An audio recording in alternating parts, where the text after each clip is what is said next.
Hallelujah. प्रभु यीशु मसीह की जय। सभी जोर से तालियां बजाएंगे परमेश्वर के लिए। यहोशू की पुस्तक उसका पहला अध्याय उसकी 1 आयत आप लोगों ने ध्यान से सुनना है कि परमेश्वर का वचन क्या कहता है। यहोशू की पुस्तक उसका पहला अध्याय उसकी पहली आयत से मैं पढ़ूंगा, आप लोगों ने ध्यान से सुनना है। लिखा है, यहोवा के दास मूसा की मृत्यु के बाद यहोवा ने उसके सेवक यहोशू से जो नून का पुत्र था कहा, मेरा दास मूसा मर गया है, इसलिए अब तू उठ, कमर बांध और इस सारी प्रजा से यरदन पार होकर उस देश को जा जिसे मैं उनको अर्थात इस्राएलियों को देता हूं। सभी कहेंगे आमीन।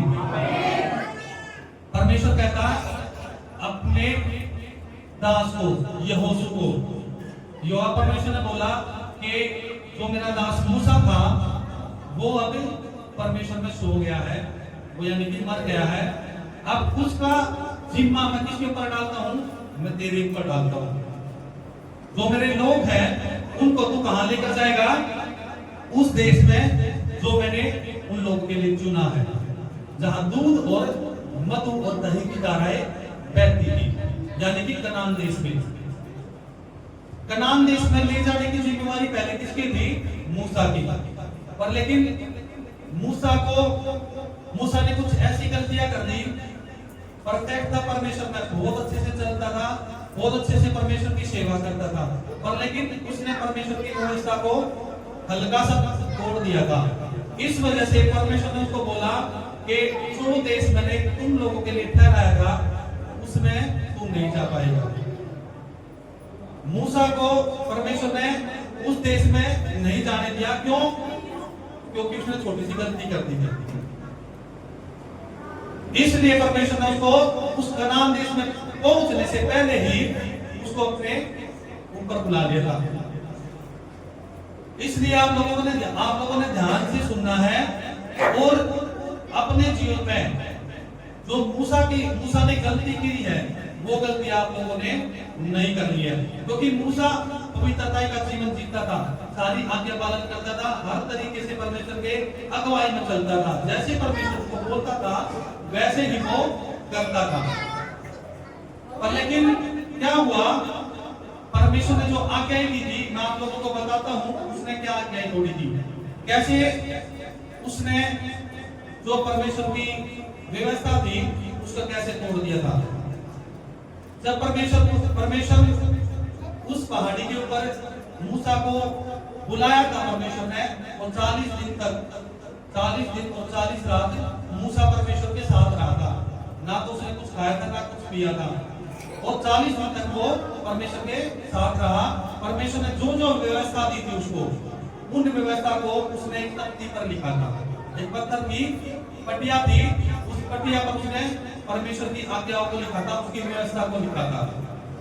पर 40 दिन तक परमेश्वर के जो दास था वो परमेश्वर के साथ रहा, और उससे पहले उस बीच में जो इजरायली लोग थे वो भड़क गए थे।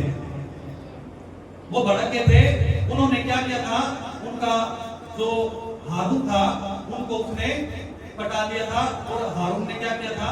उनको सोना इकट्ठा करके एक मूर्त बनाई सोने की, और उस सोने की मूर्त के सामने वे झुकने लगे थे। उन्होंने सोच लिया कि 40 दिन हो गए मूसा को आए हुए, वो कुड़कुड़ाने लगे। उन्होंने परमेश्वर को छोड़कर उसकी मूर्ति की पूजा करना स्टार्ट कर दी थी। जैसे ही मूसा ने परमेश्वर ने देखा कि ये लोग जो हैं वो भटक गए हैं, मूसा को बोला कि मूसा तू जा उनको संभाल। मूसा आया, जैसे ही मूसा ने देखा वो हरकतें कर रहे हैं, मूसा ने क्या किया? वो जो तख्ती लिखी थी परमेश्वर की व्यवस्था, जो परमेश्वर की व्यवस्था लिखी थी, उस तख्ती को क्या करा मूसा ने? उससे मारकर तोड़ दिया था। वो मूसा ने गलती कर दी थी, क्योंकि जो व्यवस्था परमेश्वर ने लिखी थी उन तख्तियों के ऊपर परमेश्वर ने 40 दिन 40 रात मूसा को साथ बिठा के उन तख्तियों पे जो लिखवाया था मूसा ने उनको तोड़ दिया था। वो व्यवस्था परमेश्वर की जो व्यवस्था थी, सबसे पहली व्यवस्था मूसा ने तोड़ी थी। तो वो छोटी सी गलती मूसा ने की थी, इस वजह से वो कनान देश में नहीं पहुंच पाया। इसलिए आप पवित्रता का जीवन जी रहे हो, बहुत अच्छे से परमेश्वर में चल रहे हो, पर लेकिन हो सकता है आपसे कुछ ऐसी गलती हो जाए, हो सकता है परमेश्वर का काम करते करते ही कुछ ऐसी सिचुएशन क्रिएट हो जाए कि आपको वो काम करना पड़ जाए। आप लोगों को समझना है, परमेश्वर की अगुवाई मांगना है, पवित्रता का जीवन मांगना है। अगर आपके ऊपर दुख आए, परेशानियां आए, संकट आए, सबसे बड़ा हल क्या है? आपने क्या करना है? प्रार्थना में जाना है, और जैसे ही आप प्रार्थना करोगे परमेश्वर उस समस्या का समाधान निकालेगा। ऐसी गलती नहीं करनी है, क्योंकि परमेश्वर ने आप लोगों को कनान देश के लिए चुना हुआ है। आपने दोबारा मिस्र देश में नहीं जाना है, जहां परमेश्वर ने उस बंधुआई से आप लोगों को छुटकारा दिलाया था। हालेलुया। तो मूसा ने क्या की थी? गलती करी थी, इस वजह से वो नहीं पहुंच पाया कनान देश में। उसके बाद परमेश्वर ने किसको चुना? यहोशू को। यहोशू को परमेश्वर ने बोला कि तू अपनी कमर बांध ले और तैयार हो जा। इन लोगों को जो मैंने चुना है कनान देश इस्राएलियों के लिए, इनको तू पहुंचाएगा वहां पर। आज परमेश्वर ने आप लोगों को सेवा दी है कि आप लोगों को जो भटके हुए हैं, उन भटके हुए को कहां पे पहुंचाना? आप लोगों ने कनान देश में। बोलो, हम लोगों को भटके हुए को हम भटके हुए लोगों को कनान देश पहुंचाएंगे। जो लोग मिस्र की बंधुआई में हैं, बोलो, जो लोग मिस्र की बंधुआई में हैं, उनको हम छुड़ाएंगे और कनान देश में लेकर जाएंगे, क्योंकि परमेश्वर ने हमें बोला है कि अपनी कमर बांध और तैयार हो जा, मेरे लोगों को वहां पहुंचा जो जगह मैंने उनके लिए तैयार की है। हम आज तैयार हैं। जो लोग बंधुआई में हैं, उनको हम छुड़ाएंगे यीशु के नाम में। Hallelujah, hallelujah. इसलिए आज आप लोगों ने कमर बांध ली है। परमेश्वर ने यहोशू को बोला कि अपनी कमर बांध ले और तैयार हो जा। जितने भी लोग बंधुआई में हैं, उनको तू क्या कर? कनान देश में लेकर जा। हालेलुया। क्या लिखा है? तो में लिखा है, मेरा दास मूसा मर गया है, इसलिए अब तू उठ, कमर बांध और इस सारी प्रजा समेत यरदन पार होकर उस देश को जा जिसे मैं अर्थात इस्राएलियों को देता हूँ। उस वचन के अनुसार जो मैंने मूसा से कहा, अर्थात जिस जिस स्थान पर तुम पांव धोगे वह सब मैं तुम्हें देता हूँ।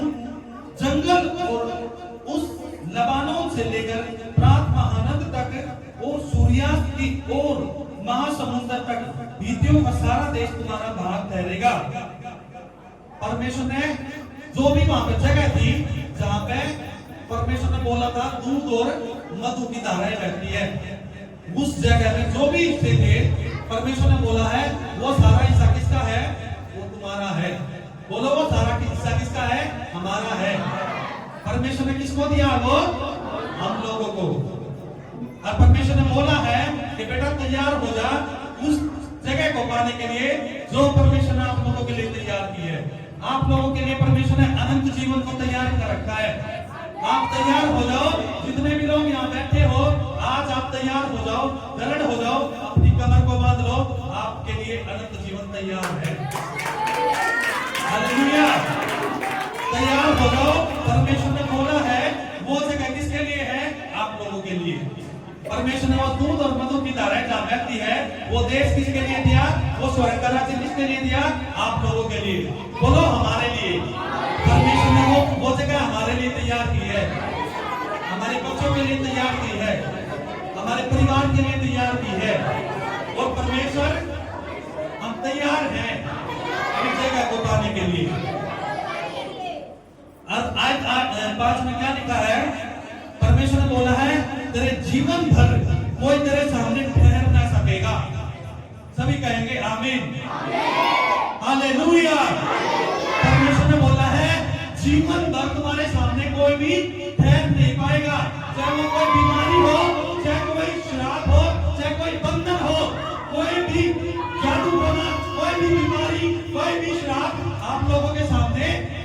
नहीं पाएगा, क्योंकि परमेश्वर ने बोला है तू दृढ़ हो जा, तू तैयार हो जा। आज के बाद कोई भी तुम्हारे सामने ठहर नहीं पाएगा, चाहे वो दुष्ट आत्मा है, चाहे वो कर्जा है, चाहे वो बीमारी है, चाहे वो श्राप है, चाहे वो जादू टोना है। आज से आप आजाद हो। परमेश्वर ने आपको बोला है तैयार हो जाओ। आज के बाद तुम्हारे सामने कोई भी जिंदगी भर ठहर नहीं पाएगा। हालेलुया। बोलो आज के बाद कोई भी बीमारी हमारे सामने ठहर नहीं पाएगी, क्योंकि परमेश्वर आपने हमें शब्द दिए हैं और वो शब्द पूरे होंगे। आज के बाद कोई भी हमारे सामने टिक नहीं पाएगा। शैतान की कोई भी चाल, शैतान की कोई भी योजना हमारे सामने नहीं चलेगी, नहीं चलेगी, नहीं चलेगी। यीशु के नाम में प्रभु यीशु, हम तैयार हैं, हम तैयार हैं उस खुशियों को पाने के लिए जो आपने हमें लिए, हमारे लिए तैयार की है। हम विश्वास करते हैं कि जो शब्द आज आपने दिए हैं वो शब्द हमारे जीवन में आज पूरे होंगे, आज पूरे होंगे यीशु के नाम में। हम विश्वास करते हैं आज के बाद कोई भी बीमारी, कोई भी दुष्ट आत्मा हमारे सामने नहीं टिकेगी, कोई भी जादू टोना हमारे सामने नहीं टिकेगा, नहीं टिकेगा। हमारे बच्चों की बीमारी आज के बाद जाती रहेगी, क्योंकि परमेश्वर ये तेरे शब्द हैं और तेरे शब्द कभी ना टलेंगे, क्योंकि आकाश और पृथ्वी टल जाएंगी पर तेरे शब्द कभी ना टलेंगे। आज के बाद हमारे बच्चे हर बीमारियों से छुटकारा पाएंगे, छुटकारा पाएंगे। कैंसर की अशुद्ध आत्माएं आज छोड़कर जाएगी। आज हमारे लोग आजाद होंगे, आज हमारे बच्चे आजाद हैं, आजाद हैं। परमेश्वर तेरे शब्द है कि हमारे सामने कोई भी नहीं टिकने पाएगा। जीवन भर कोई भी बीमारी हमें छू नहीं पाएगी, कोई भी जादू टोना हमें छू नहीं पाएगा। प्रभु यीशु ये तेरे शब्द हैं और हम विश्वास करते हैं तेरे शब्द हमारे जीवन में आज पूरे हुए हैं। हम विश्वास करते हैं। आमीन। परमेश्वर ने बोला तेरे जीवन भर कोई तेरे सामने ठहर ना सकेगा। जैसा मैं मूसा के संग रहा वैसा ही तेरे संग भी मैं रहूंगा। सभी कहेंगे आमीन। बोलो परमेश्वर जैसे आप मूसा के संग रहे आज से मेरे संग हो। और मैं तैयार हूं, मैंने कमर बांध ली है, मैं तैयार हूं तेरे लोगों को छुड़ाने के लिए। जैसे आप मूसा के संग रहे आज मेरे साथ हो, आज मेरे परिवार के साथ हो, आज मेरे हर हिस्से में, हर मुसीबतों में, हर संकट में मेरे साथ हो। हम विश्वास करते हैं क्योंकि आपने बोला है जैसा मैं मूसा के संग हूं वैसा मैं तुम्हारे भी साथ हूं। हम विश्वास करते हैं परमेश्वर हमारे साथ आप हो। आमीन। परमेश्वर ने बोला जैसा मैं मूसा के संग रहा वैसा ही तेरे भी संग रहूंगा, और न तो मैं तुझे धोखा दूंगा और न तुझे छोड़ूंगा। हालेलुया। परमेश्वर ने बोला कि जैसा मैं मूसा के संग रहा था वैसा मैं तुम्हारे भी साथ हूं, और ना तो मैं तुझे धोखा दूंगा और ना मैं तुझे छोड़ूंगा। हालेलुया। अच्छा में लिखा है इसलिए हियाव मानकर दृढ़ हो जा, क्योंकि जिस देश के देने की शपथ मैंने लोगों के पूर्वजों से खाई थी, उसका अधिकारी तू इन्हें करेगा। सभी कहेंगे आमीन। बोलेंगे परमेश्वर आज से जो तेरे लोग बंधुआई में है उनको हम वो जगह दिलाएंगे जो आपने तैयार की है। हम परमेश्वर तैयार हैं तेरे लोगों को छुड़ाने के लिए, तेरे लोगों को छुड़ाने के लिए हम तैयार हैं, तैयार हैं यीशु के नाम में। और आज साहब ने क्या लिखा है? लिखा है इतना हो कि तू हियाव मानकर और बहुत दृढ़ होकर जो व्यवस्था मेरे दास मूसा ने तुझे दी है उन सब के अनुसार करने में चौकसी करना, और उसे न तो दाहिने मुड़ना और न तू बाएं मुड़ना। जहां जहां तू जाएगा वहां वहां तेरा काम सफल होगा। सभी कहेंगे आमीन। अब परमेश्वर ने क्या बोला है? तुमने कमर तो बांध ली, तुम तैयार तो हो लोगों को छुड़ाने के लिए, पर लेकिन अपनी कमर बांध लो, तुम तैयार हो जाओ। जो व्यवस्था मूसा को दी गई थी, जो व्यवस्था मूसा को दी गई थी, उस व्यवस्था को आपने पूरा करना है। तब तुम क्या करोगे? मेरे लोगों को छुड़ा पाओगे। जो लोग बंधुआई में हैं, यहोशू को परमेश्वर ने बोला कि तू तैयार हो जा, अपनी कमर बांध और मेरे लोगों को उस जगह पहुंचा जहां मैंने उनके लिए वो जगह तैयार करी है। और तू कब उनको पहुंचा पाएगा? जब तू अपने आप को तैयार करेगा। परमेश्वर ने बोला है कि तू अपने आप को तैयार करे। जो व्यवस्था मैंने मूसा को दी थी वो व्यवस्था मैं तुझे देता हूं, और उस व्यवस्था पर तू चलने पाएगा, उस व्यवस्था को तू चलेगा, उस व्यवस्था को तू पूरी करेगा। जब तू क्या करेगा? परमेश्वर के लोगों को छुड़ा पाएगा। हालेलुया। लिखा आयत 7 में लिखा है इतना हो कि तू हियाव मानकर और बहुत दृढ़ होकर जो व्यवस्था मेरे दास मूसा ने तुझे दी है उन सब के अनुसार करने में चौकसी करना, और उसे न तो तू दाहिने मुड़ना और न बाएं। तब जहां जहां तू जाएगा वहां वहां तेरा काम सफल होगा। हालेलुया। परमेश्वर ने बोला है कि जो व्यवस्था मूसा को मैंने दी थी वो व्यवस्था मैं तुझे देता हूं। उस व्यवस्था को तू मान, उसको फॉलो कर। जो परमेश्वर की आज्ञाएं हैं, जो परमेश्वर के वचन है, जो परमेश्वर के शब्द है, उन शब्दों को तू क्या करे? अपने जीवन में लागू कर। अपने जीवन में क्या करे? पूरा कर।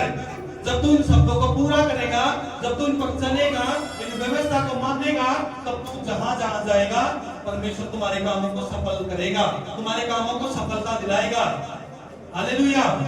पर लेकिन क्या करना पड़ेगा? पहले आपने परमेश्वर के कामों को करने के लिए परमेश्वर की आज्ञाओं को, परमेश्वर के शब्दों को पूरा करना पड़ेगा।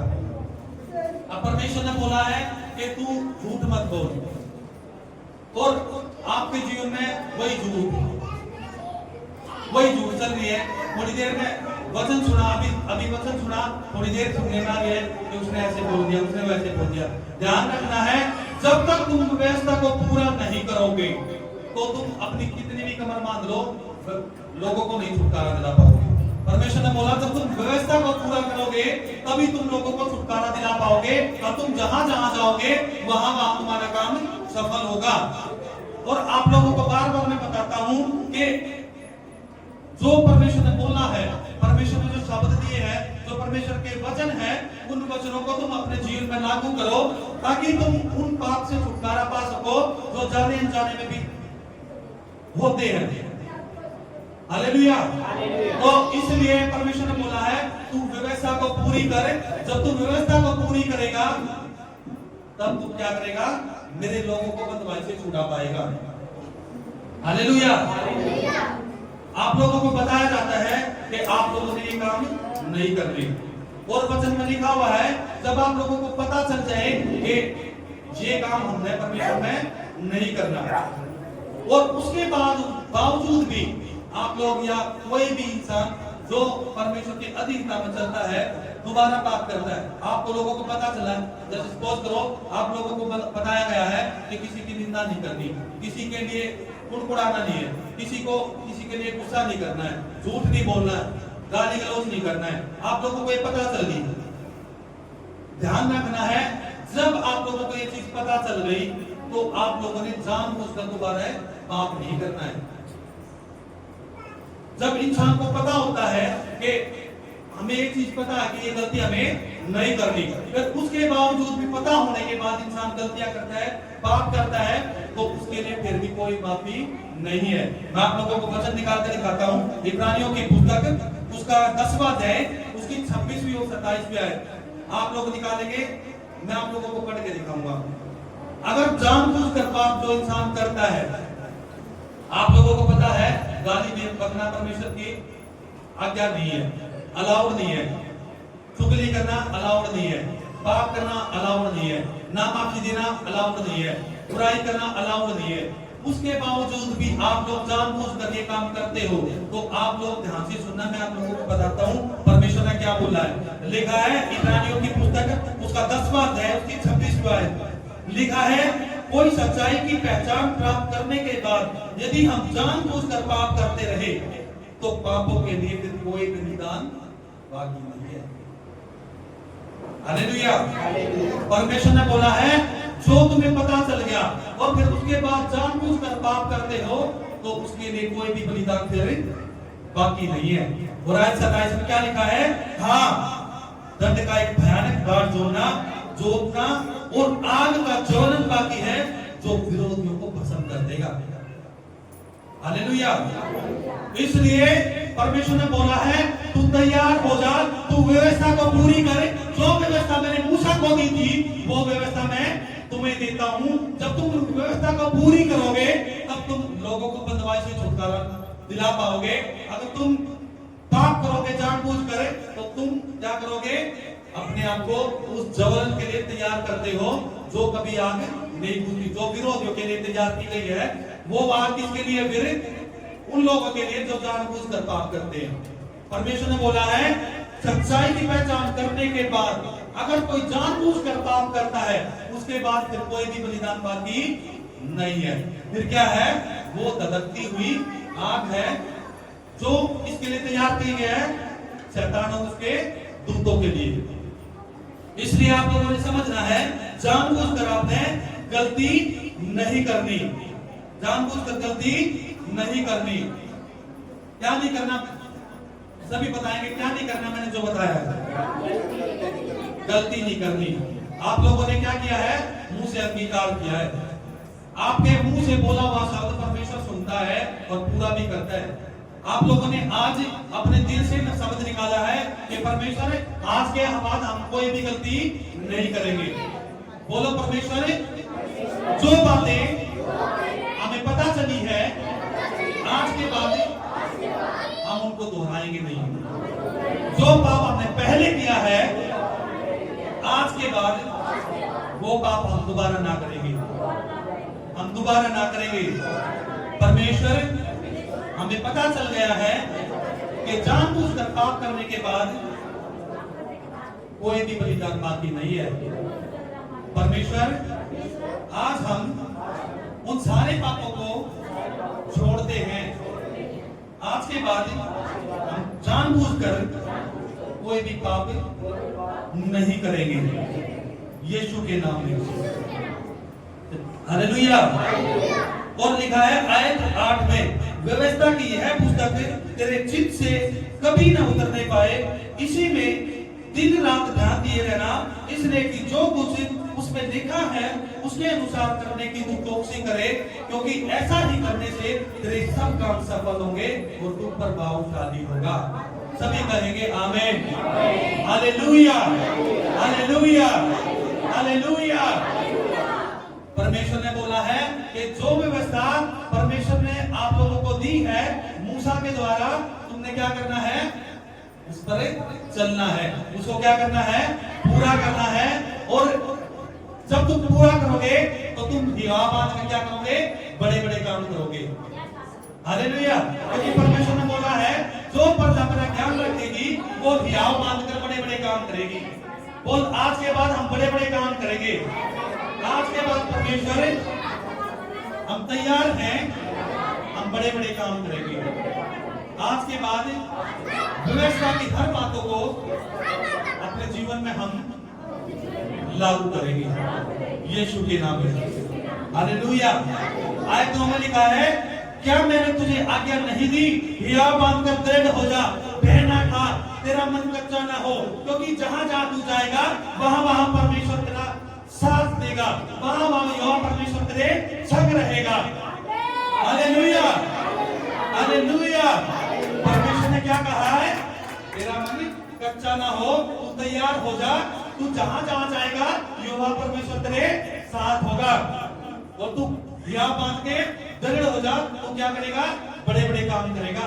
ना तो तेरा परमेश्वर तुझे छोड़ेगा और ना धोखा देगा। परमेश्वर क्या करेगा? तेरा साथ देगा। तू क्या कर? हियाव बांध के तैयार हो जा, और व्यवस्था जो मूसा के द्वारा आप लोगों को दी गई है उस व्यवस्था को क्या करो? पूरा करो। हालेलुया। क्योंकि परमेश्वर ने बोला है, अगर हम यूहन्ना की पुस्तक उसका 5वां अध्याय उसकी 29 आयत में पढ़ते हैं तो क्या लिखा है? ध्यान से सुनना है। लिखा है यूहन्ना की पुस्तक उसका 5वां अध्याय उसकी 29 आयत में लिखा है, जिन्होंने भलाई की है वे जीवन के पुनरुत्थान के लिए जी उठेंगे, और जिन्होंने बुराई की वे दंड के पुनरुत्थान के लिए जी उठेंगे। सभी कहेंगे आमीन। Hallelujah, hallelujah. परमेश्वर तो बोलो कि परमेश्वर हम तैयार हैं पुनरुत्थान के लिए, जीने के लिए, पुनरुत्थान पाने के लिए हम तैयार हैं। हम तैयार हैं। परमेश्वर हम भलाई करेंगे, हम पुनरुत्थान का जीवन पाएंगे, हम पाप नहीं करेंगे, क्योंकि तूने बोला है बुराई करने के लिए, दंड के लिए भागीदारी होना पड़ेगा। इसलिए हम बुराई नहीं करेंगे, नहीं करेंगे। हम पुनरुत्थान को पाने के लिए तैयार हैं, तैयार हैं। आज से हम भलाई का जीवन जिएंगे, पवित्रता का जीवन जिएंगे। आज से हमारे अंदर कोई भी पाप ना रहेगा। आज से हम सारे पापों को छोड़ते हैं यीशु के नाम में, यीशु के नाम में, यीशु के नाम में। यूहन्ना 9:31 में लिखा है, यूहन्ना की पुस्तक उसका 9वां अध्याय उसकी 31 आयत में लिखा है, हम जानते हैं कि परमेश्वर पापियों की नहीं सुनता, परंतु यदि कोई परमेश्वर का भक्त हो और उसकी इच्छा पर चलता है तो वह उसकी सुनता है। हालेलुया। इसलिए परमेश्वर की व्यवस्था को मानो और दृढ़ हो जाओ, अपनी कमर को बांधो, तैयार हो जाओ, बंधुआई से लोगों को छुटकारा दिलाओ। जो परमेश्वर ने आज आपको बोला है, आज से आप तैयार हो जाओ। आज से आपने व्यवस्था को फॉलो करना है, तैयार होना है, ताकि परमेश्वर आपको जैसे मूसा के साथ रहा था, परमेश्वर आज के बाद आपके साथ रहे। सभी कहेंगे आमीन, हालेलुया, हालेलुया, हालेलुया। परमेश्वर आप लोगों को इस वचन के द्वारा बहुत सारी आशीष दे और आपको तैयार करे उस काम के लिए जो परमेश्वर ने आप लोगों के लिए यहाँ पे बुलाया है, यहाँ पे खड़ा किया है। आप लोगों को परमेश्वर ने आज तैयार किया है। आज अपनी कमर बांध लो सभी लोग। Hallelujah, hallelujah. प्रभु यीशु मसीह की जय। सभी जोर से तालियां बजाएं।